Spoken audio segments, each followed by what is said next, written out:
주님을 바꾸지 않으리. 오늘 거룩한 주의 날에 예배자리에 나오신 여러분에게 또 온라인으로 함께 예배하는 여러분에게도 성령으로 충만한 축복의 시간 되기를 주의 이름으로 축복합니다. 독일 베를린의 막스 플랑크라고 하는 교육연구소가 15년 동안 1000명을 대상으로 해서 나이와 지혜의 연관성을 연구했습니다. 오랜 연구를 통해서 지혜로운 사람들이 가지고 있는 공통점이 있다 하는 걸 발견했습니다. 어떤 공통점들이 있는가? 지혜로운 사람들이 갖는 몇 가지 공통점, 몇 가지 말씀을 드리면, 첫째는 역경을 극복했거나 고난을 체험한 경험이 있다. 두 번째는 가난한 환경에서 자란 경험이 있다. 세 번째는 일찍 세상의 어두운 단면을 체험한 경험이 있다. 그리고 결론적으로 인생의 문제를 깊이 생각하는 사람들이 지혜를 얻는다 하는 겁니다. 아무 생각 없이 하루하루를 막 살아가는 것이 아니라 인생에 대해서 자기 철학을 가지고 고민하면서 많은 생각 속에서 인생을 지혜롭게 살아가는 사람들에 대한 이야기를 하는 것입니다. 우리 시대의 지성이라고 불려지는 이어령 선생이 있습니다. 초대 문화부 장관을 지내셨고 88 올림픽 개폐회식을 지휘했던 우리 시대의 지성인이시죠. 이분이 이제 별세를 하셔서 장례 중에 있는데, 이분이 참 우리 시대의 인문학자로서 많은 지혜를 가르쳐 준 것 같습니다. 그분이 원래는 무신론자였었는데요, 기독교인들과 심한 이 신앙적인 부분에 대해서 논쟁을 했을 만큼 그렇게 무신론자였었는데, 이분이 믿음의 사람이 되었고 세례를 받게 되었습니다. 그 이유는 다른 이유도 있겠지만, 그 따님이 이민아 목사님이라고 이분이 벌써 꽤 오래전에 별세하셨습니다. 이 딸이 아버지를 위해서 이렇게 기도했고, 딸의 권면을 받고 딸이 전해주는 복음을 받고 그가 예수 믿게 되었고 세례를 받게 된 것입니다. 물론 그 전에 이미 이민아 목사님과 그 자녀를 통해서 얻은 신앙적 경험들이 있었습니다. 그가 세례를 받고 쓴 책이 있습니다. 뭐냐면 그분이 쓴 책이 40권이 넘는 묵직한 책들이 많고, 지난달에 출간된 책이 메멘토 모리라는 책인데요, 죽음을 기억하라 뭐 그런 뜻입니다. 이분이 썼던 책 중에 저에게 참 인상이 깊었고 감동이 되었던 책은 뭐냐면 지성에서 영성으로입니다. 이분이 지성을 강조했었고 인문학자로서 많은 사람들에게 큰 영향을 끼쳤던 사람이 예수님 믿고 나서 그의 관심이 영성으로 바뀐 겁니다. 그래서 순례에 대한 책들도 내기도 했고 영성에 대한 책들을 냈는데, 많은 사람들이 비판했습니다. 아니, 어떻게 인문학자가 신앙인이 될 수가 있어? 신앙인이 된 순간 글을 끊어야 돼? 뭐 이렇게 비판들을 했습니다. 그럼에도 그분은 영성에 대한 책들을 많이 내면서 많은 사람들에게 기독교 신앙에 대해서 가르쳤고 감동을 주었습니다. 저도 그 책을 읽으면서 그가 예수 믿게 된 과정들을 쭉 알게 되었고 많은 감동을 받게 된 것 같습니다. 이어령 선생이 이 시대의 지성으로 이렇게 존경받는 것은 그의 삶이 순탄해서 좋은 책들을 내고 좋은 지성이 된 것이 아니라, 앞서 말씀드렸던 지혜로운 사람들의 몇 가지 공통점을 얘기했을 때 많은 역경이 있었고 가난이 있었고 시련들이 있었고 딸이 먼저 죽어가는 과정을 통해서 그가 정말 인생의 본질이 무엇인가를 깨닫고, 그래서 마지막 천국을 바라보며 갔던 그의 모습을 우리가 기억할 수 있습니다. 우리 인생이 다 순탄하면 좋겠지만, 다 평탄하면 좋겠지만 가다 보면 장애물을 만나고 깊은 계곡을 만나기도 하고 질곡 깊은 인생의 과정 속에서 우리의 인생이 광야 가운데 서 있어야 할 때가 종종 있더라는 거예요. 우리가 만나고 싶지 않는, 우리가 경험하고 싶지 않는, 우리가 맞닥뜨리고 싶지 않는 그런 일들이 우리 주변에 항상 잠재해 있고, 이런 어려운 일들을 만날 때마다 우리는 많이 아파하고 힘들어하고 신음하고 이것 때문에 절망하고 이것 때문에 삶을 포기하는 분들이 종종 있는 것을 보게 됩니다. 오늘 말씀 보게 되면 이스라엘 백성들이 출애굽을 시작한 람셋에서부터 이 가나안 땅까지 가는데 사실 거리가 그렇게 멀지 않아요. 일주일이면 갈 수 있는 거리고 천천히 가도 열흘이면 갈 수 있는 거리를 이렇게 직선거리 지름길로 가지 않고 하나님께서 그들을 광야 가운데서 40년 동안 걷게 하시고 40년 동안 뺑글뺑글 돌게 하셔요. 그 이유가 있다는 거예요. 그 이유가 뭐냐? 오늘 우리가 본문 속에서 그 이유를 몇 가지 찾아가려고 합니다. 오늘 우리가 우리의 삶의 현장에서 경험하게 되는 광야와 같은 그곳, 오늘 우리의 삶의 현장에서 만나게 되는 그렇게 외롭고 고독하고 갈증나고 뭔가 좀 힘에 지쳐서 정말 신음하고 있는 그 삶의 현장을 만났을 때 과연 왜 하나님께서 나를 이곳으로 몰아가시는가에 대한 신앙적 깨달음과 통찰을 얻기 위해서 오늘 본문을 조금 더 살펴보려고 하는 겁니다. 모세는 먼저 미디안 광야에서 40년 동안 사실 훈련을 받았습니다. 영적 훈련을 받은 것이죠. 예수님께서 40일 동안 광야에서 금식하시고 그리고 사단에게 시험을 받으시고 그리고 사역을 시작하셨습니다. 이 40이라고 하는 숫자가 신앙적으로 중요한 의미가 있다 이렇게 말씀드릴 수가 있습니다. 오늘 우리가 이제 사순절을 곧 시작합니다. 사순절이라고 하는 것은 순이라고 하는 뜻은 뭐냐면 2월 상순, 2월 중순, 2월 하순 할 때 순이라고 하는 단어는 10을 상징하는 겁니다. 그러니까 사순절이라고 하는 것은 40일을 상징하는 것이고 부활절 전 주일을 제외한 나머지 날짜를 40일 그래서 사순절이라고 이렇게 지나고 있는 것입니다. 오늘 말씀 보게 되면 제가 제목을 광야 40년을 걷게 하신 이유 이렇게 정했는데 이 40이라고 하는 숫자에 맞춰서 우리가 사순절을 지날 때 우리가 이 사순절을 어떤 신앙적 결단과 어떤 신앙적 과정으로 우리가 지나야 되겠는가를 함께 나누어 가려고 하는 것입니다. 오늘 이 이스라엘 백성들을 향해서 광야 40년을 걷게 하신 이유 몇 가지 좀 살펴보려고 합니다. 첫째로 드리고 싶은 말씀은 광야는 순종을 가르치시는 훈련장이라는 거예요. 광야는 뭐다고요? 훈련장이다. 훈련장. 여러분 훈련하면 사실 쉽지 않습니다. 여기 일동에도 예비군 훈련장이 있습니다만은 현역으로 훈련 받는 것도 힘들고요. 예비군들이 훈련 받으면 얼마나 누가 좋아하겠어요? 다 예비군 훈련 받으면 다 싫어하죠. 그래서 어떻게든지 시간 채우고 가려고 합니다. 누구든지 훈련이라고 할 때는 사실은 그렇게 썩 달갑지 않습니다. 그러나 우리가 정말 신앙생활을 잘하기 위해서는 우리가 보통 말하는 제자훈련도 좀 받고 말씀훈련도 좀 받고 기도훈련도 좀 받고 예배훈련도 좀 받으면서 훈련의 과정을 통해서 우리 신앙을 좀 단단하게 세워가고 우리 신앙이 멈춰있는 것이 아니라 계속해서 성장해 가고 그래서 우리 신앙생활을 통해서 좀 사람들에게 감동을 줄 수 있고 하나님께서 기뻐하실 만한 좋은 제자의 모습으로 세워져 가야 하는 줄 믿습니다. 우리에게 훈련이 필요하다는 거예요.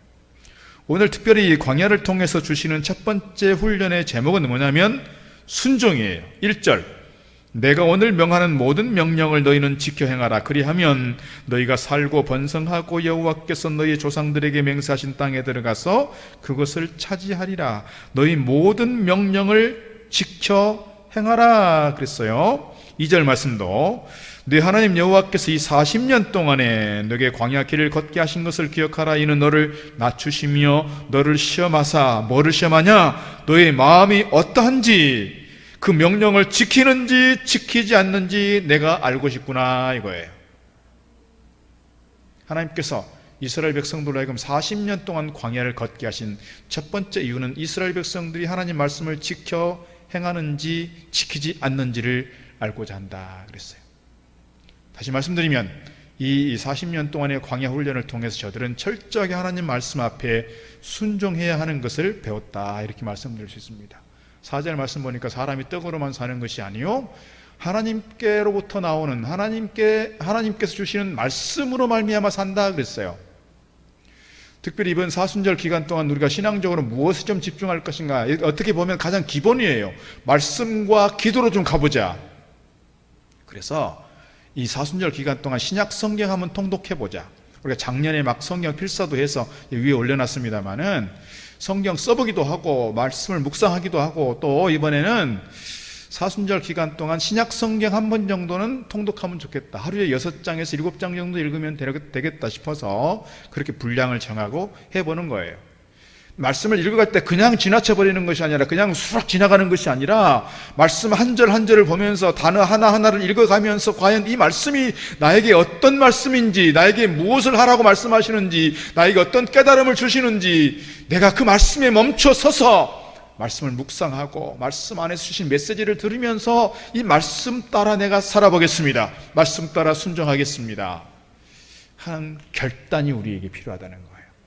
특별히 광야 가운데 있을 때, 우리 인생의 광야 속에서 내가 힘들고 어렵고 지쳐 있을 때 그냥 지나치는 것이 아니라 이 과정을 통해서 하나님께서 나에게 주신 말씀 앞에 깊이 들어가 보고, 말씀 속에 내가 들어가 보면서 주신 말씀 앞에 내가 얼마나 과연 순종하고 살아왔는가를 좀 돌아볼 수 있는 시간이면 좋겠다, 이렇게 말씀드릴 수가 있습니다. 하나님께서 처음 사람을 시험하실 때가 있습니다. 누구냐면, 물론 아담을 시험하신 때도 있지만 성경에 보면 아브라함을 시험하셨습니다. 아브라함이 믿음의 조상이 되었고, 아브라함이 정말 아브라함이 될 수 있었던 명실상부한 사건이 있습니다.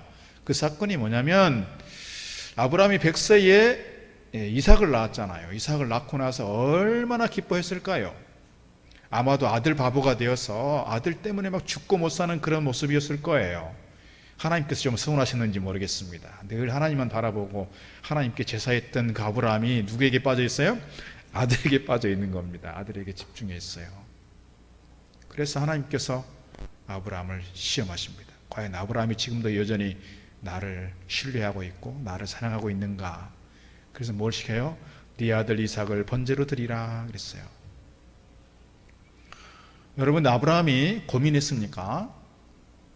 아브라함이 하나님, 제가 한 이틀만 기도해 보고요, 그렇게 하지 않았어요.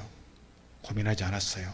자기 아내 사라에게 하나님께서 아들을 바치라는데 어떻게 할까? 묻지 않았어요.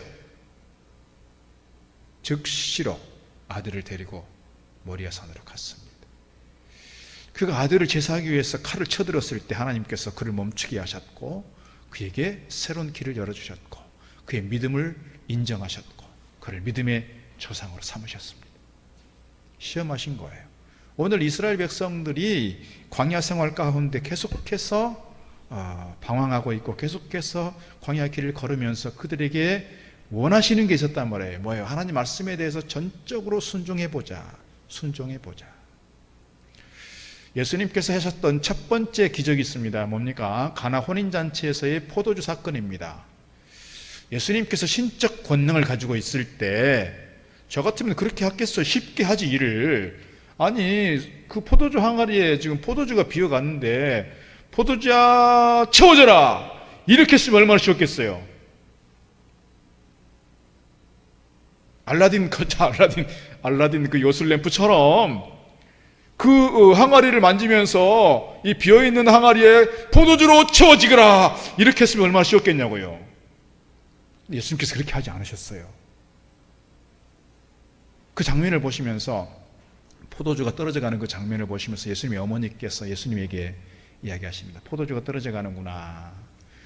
제가 무슨 상관이 있어요? 저는 상관없는 일이잖아요. 그럼에도 예수님의 어머니는 하인들에게 이렇게 주문합니다. 예수님 시키는 대로 해라. 거기는 결혼식 잔치를 하면 일주일 동안 하는 거예요. 일주일 동안 하니까 얼마만큼 하객들이 올지 사실 정확하게 예측하기가 어려웠을지 모르겠습니다. 포도주가 떨어지면 오늘 우리로 말하면 중요한 메인 메뉴가 떨어진다, 이렇게 이해하시면 돼요. 얼마나 난감해지지 않겠습니까? 예수님께서 그 장면들을 보시면서 하인들에게 저 빈 포도주 통에다가 물을 갖다 부어라. 그러니까 하인들이 웬 물? 이렇게 의아해하는 것이 아니고 하인들이 그대로 했어요. 물을 갖다 부었어요. 예수님께서 다시 말씀하십니다. 저거를 갖다가 하객들에게 갖다 줘라. 그러니까 또 하인들이 뭐라고요? 이거를요? 이렇게 의아해하지 않았어요. 반문하지 않았어요. 질문하지 않았어요. 그저 그대로 했어요. 뭐예요?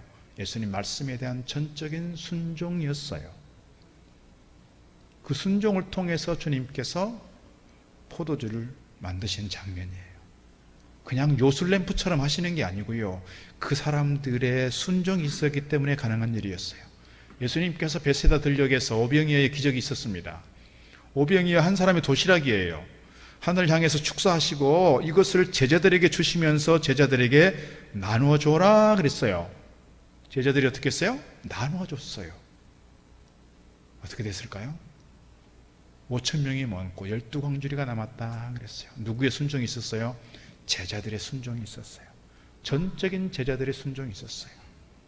오늘 우리가 주님께서 말씀하실 때에, 주님께서 우리에게 뭔가 메시지를 들려주실 때에 그 말씀 앞에서 내 상식, 내 경험, 내 이성, 내가 지금까지 살아오면서 경험했던 것들을 기준으로 해서 이 말씀을 판단하고 재단하고 이거 되겠어요? 이렇게 질문한다면 이런 기적은 우리에게 일어날 수 없다 그 말이에요. 일어날 수 없어요. 오늘 우리가 특별히 말씀을 대하면서 말씀 속에서 주시는 메시지가 무언가를 잘 듣고 흘려버리는 것이 아니라 잘 새기면서 내가 이 말씀대로 살아보겠습니다. 말씀대로 살아보겠습니다. 예수님께서 베드로를 부르실 때도 그 장면이 있잖아요. 밤새도록 고기를 잡았어요. 그런데 허탕을 쳤어요. 얼마나 허탈한 마음으로 그물을 수순하고 있어요.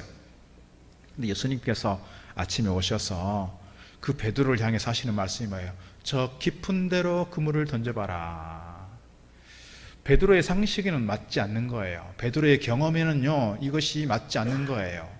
그 깊은 곳에는 고기가 없을 뿐더러 이제는 다 아침이 되었으니 밝은 날에 고기들이 잡히지 않는다 그거예요. 그러나 한편에서 귀찮을 수도 있어요. 이거 그물 다 이제 정리하고 있는데 집으로 돌아가야 되는데 귀찮을 수도 있으나 베드로가 뭐라 그래요? 주님 말씀하시오니 내가 주님 말씀 의지하여 던지겠습니다.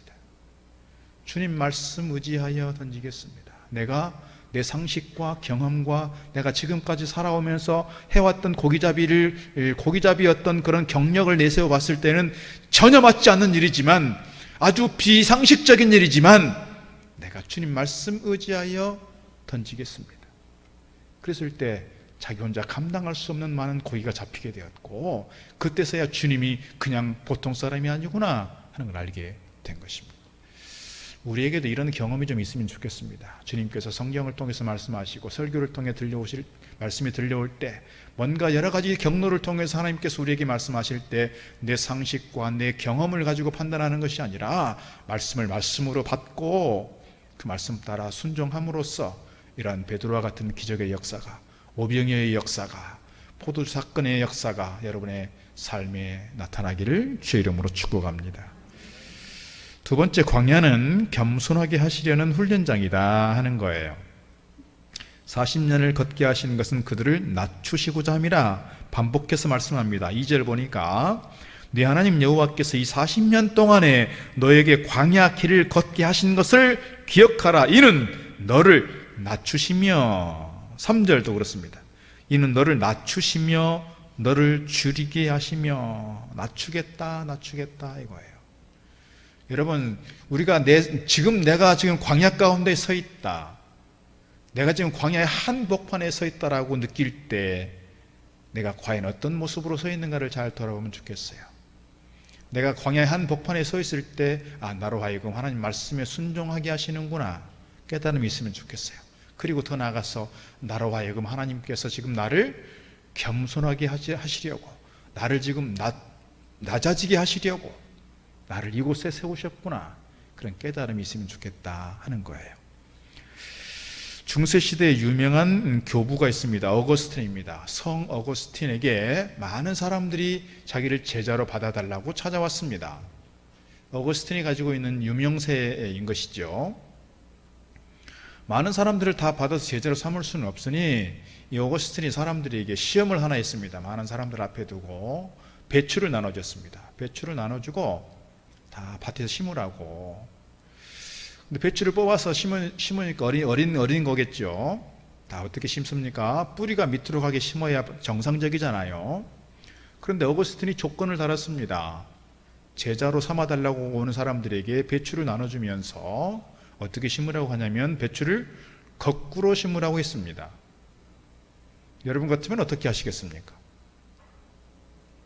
뿌리를 바닥으로 땅으로 묻어서 심어야 되겠습니까? 아니면 거꾸로 잎이 뿌리가 하늘로 쳐 올라가고 잎이 바닥으로 가야 되겠습니까? 여러분 같으면 어떻게 심겠습니까?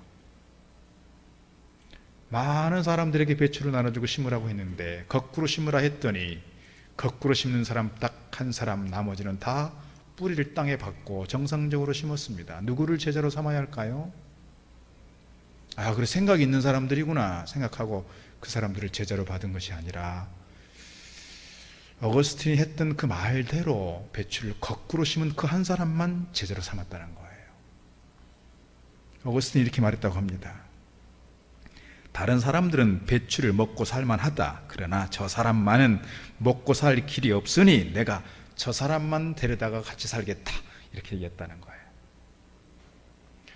뭐를 얘기합니까?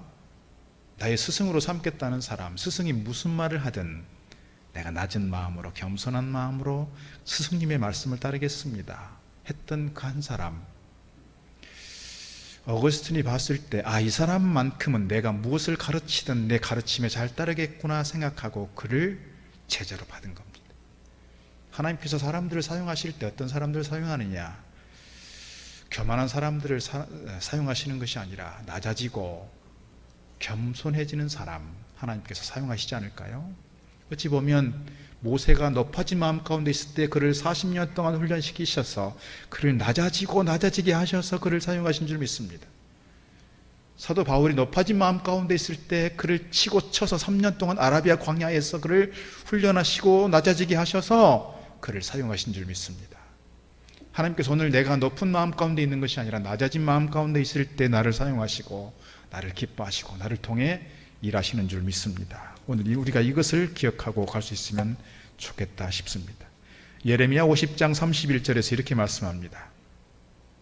주만군의 여호와의 말씀이니라. 교만한 자여 보라, 내가 너를 대적하느니 너의 날 곧 내가 너를 벌할 때가 이르렀음이라. 교만한 자를 하나님께서 대적하시고 그를 벌하신다 하는 거예요. 32절, 교만한 자가 걸려 넘어지겠고 그를 일으킬 자가 없을 것이며 내가 그의 성읍들에 불을 지르리니 그의 주위에 있는 것을 다 삼키게 될 거다. 교만한 자는 결국 넘어지게 되고요, 그 교만 때문에 사람들 다 잃어버려서 아무도 그를 일으켜줄 사람이 없을 거다 이거예요.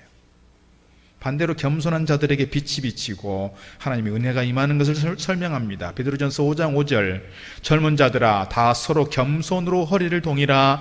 하나님은 교만한 자를 대적하시되 겸손한 자들에게 은혜를 주신다. 6절, 그러므로 하나님의 능하신 손 아래에서 겸손하라.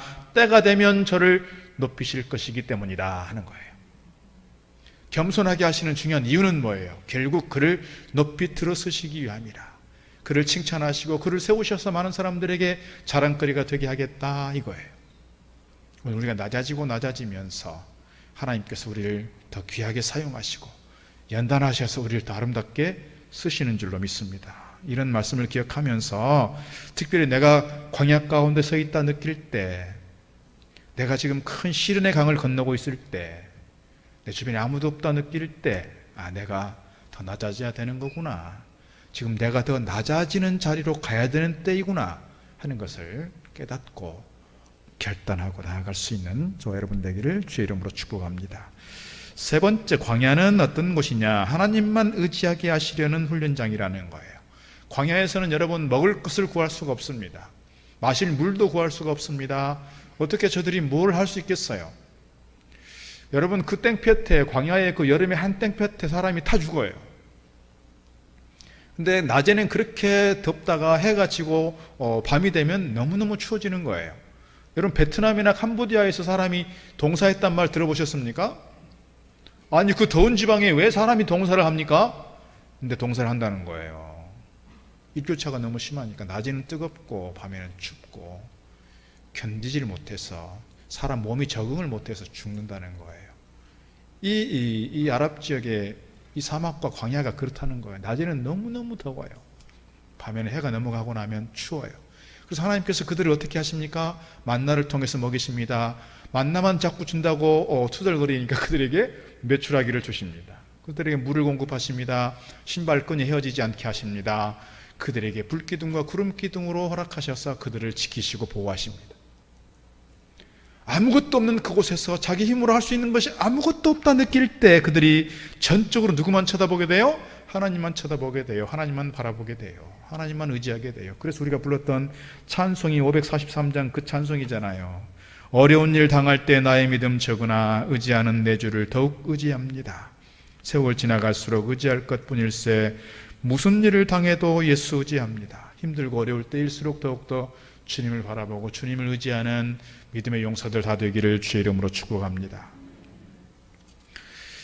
영국이 낳은 위대한 선교사가 있습니다. 아프리카 선교의 아버지라고 불리는 리빙스턴 선교사님이 있습니다. 33년 동안 다른 사람들이 한 번도 가보지 않은 그 아프리카 땅을 대륙을 3번을 횡단을 했다고 합니다. 사진 한번 보여주실까요? 리빙스턴. 이렇게 좋은 믿음의 스승들은 다 이렇게 다 멋지게 생겼는지 모르겠어요.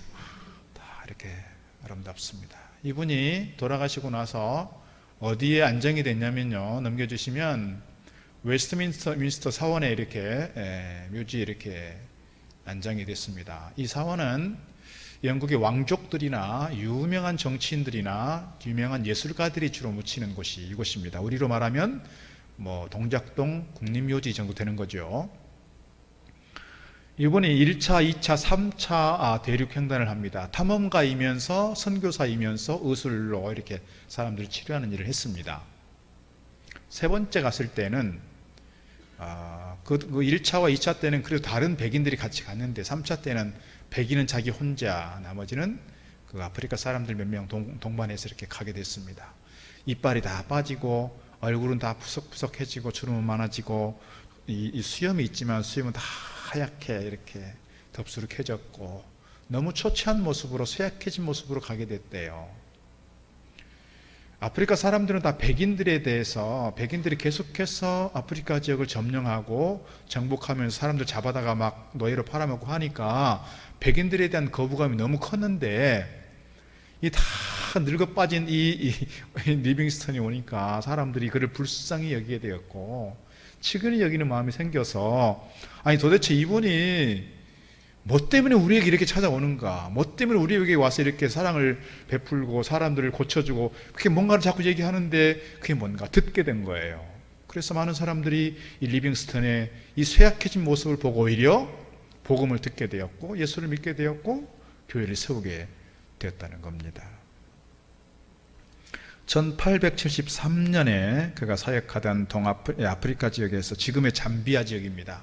이곳에서 침대 옆에서 무릎을 꿇고 엎드린 채 이렇게 죽어있는 모습을 사람들이 발견했다고 합니다. 아마도 기도하시다가 그렇게 가신 것 같습니다. 그래서 잠비아에서 장례를 먼저 치렀고 한참 후에 이제 영국으로 모셔갔습니다. 한 번은 이분이 영국으로 잠기 귀국했을 때 기자들이 이렇게 물었다고 합니다. 아프리카에서 가장 어려웠던 것이 무엇이었습니까? 그리고 그 어려움을 어떻게 극복하셨습니까? 그리고 다시 아프리카로 돌아갈 예정이십니까? 이때 리빙스턴 선교사님이 이렇게 대답했다고 합니다. 내게 가장 힘들었던 일은 환경이나 원주민 질병보다 어둠의 땅에 나 혼자만 떨어져 있다는 고독이었습니다. 그러나 그때마다 이길 수 있었던 것은 나와 함께 하신 하나님이 계셨기 때문입니다. 나는 그분이 아프리카에 함께 계시는 한 또다시 아프리카로 갈 것입니다. 어려울 때 함께 싸워주신 하나님과 나는 끝까지 함께 할 것입니다. 33년 동안 아프리카 대륙을 3번이나 횡단하면서 그곳에서 죽어가면서까지 이 순교의 과정에 이르기까지 그가 마지막까지 복음 들고 갈 수 있었던 것은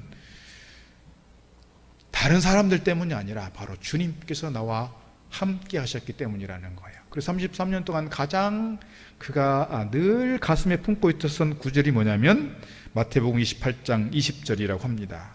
내가 너희에게 분부한 모든 것을 가르쳐 지키게 하라. 볼지어다 내가 세상 끝날까지 너희와 항상 함께 있으리라 하시니라. 33년 동안 다른 누구를 의지하는 것이 아니라 주님만 바라보고 주님을 의지하고 주님과 늘 동행하면서 주님 때문에 그곳에서 마지막 생을 마칠 수 있었다라고 하는 거예요. 오늘 우리가 어려운 시대 속에서 광야에 서 있을 때 다른 누구를 바라보는 것이 아니라 오직 주님을 바라보고 주님께 내 모든 것을 의지하고 믿음으로 달려가는, 그래서 인생의 낙오자, 인생의 실패자가 아니라 승리자가 다 되어가기를 주의 이름으로 축복합니다. 네 번째, 결론적으로 말씀을 드리면 광야는 마침내 복을 주시려는 훈련장이라는 거예요. 오늘 본문 이후에 16절 보면 이렇게 되어 있습니다. 네 조상들도 알지 못하던 만나를 광야에서 너에게 먹이셨나니 이는 다 너를 낮추시며 너를 시험하사 마침내 너에게 복을 주려 하심이었느니라 그랬어요. 광야 40년 동안 길을 걷게 하신 이유는 그들로 하여금 마침내 가나안이라고 하는, 마침내 젖과 꿀이 흐르는 하나님의 약속의 땅 가나안을 주시기 위한 그들의 훈련 과정이었다, 그 말이에요. 이 가나안 땅을 결국 이 성경은 뭐라고 표현하냐면 복이다라는 거예요. 이 정리하자면 오늘 7절, 8절, 9절, 10절 말씀을 7가지로 정리해 볼 수 있습니다. 어떤 거냐면 첫 번째는 골짜기나 산지나 어디든지 시내와 분천과 샘이 흐를 겁니다. 밀과 버리가 많이 나오는 양식이 풍족한 땅입니다.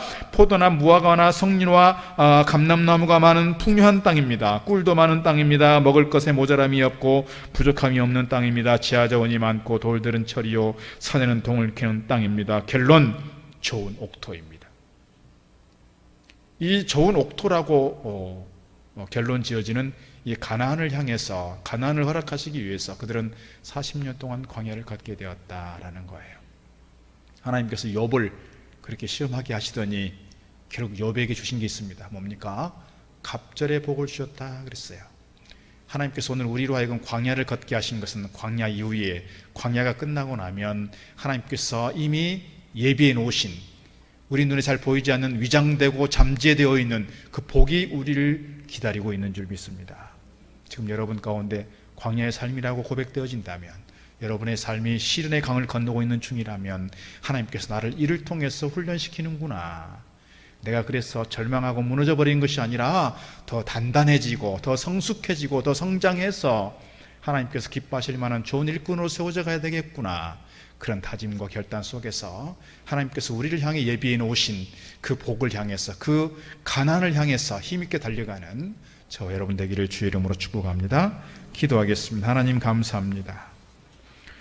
오늘 저희들 살아가면서 이 코로나 어려운 시대에 이것이 우리의 광야가 되기도 하고, 이것 때문에 또 경제적인 문제가 생기고 건강의 문제가 생기고 관계의 문제가 생기고 여러 가지 문제 속에서 나 혼자 감당할 수 없는 여러 가지 주제로 인하여 아파하고 신음하고 광야 가운데서 외로워하며 고독하고 있는, 고독 중에 있는 우리 성도들이 있는 줄 압니다. 주님, 저들의 마음들을 굽어 살펴주시고 이 어려운 삶의 환경 속에서, 이 광야 한가운데에서 오늘 우리를 향하신 하나님의 뜻을 깨달아 말씀에 순종하고 더 낮아지며 오직 하나님만 바라보고 의지하는 믿음의 용사 되게 하셔서 결국 하나님께로부터 큰 은혜와 축복을 누리며 하나님 예비하신 복을 얻어가며 하나님을 찬양할 수 있는 저희들 되도록 인도하여 주옵소서.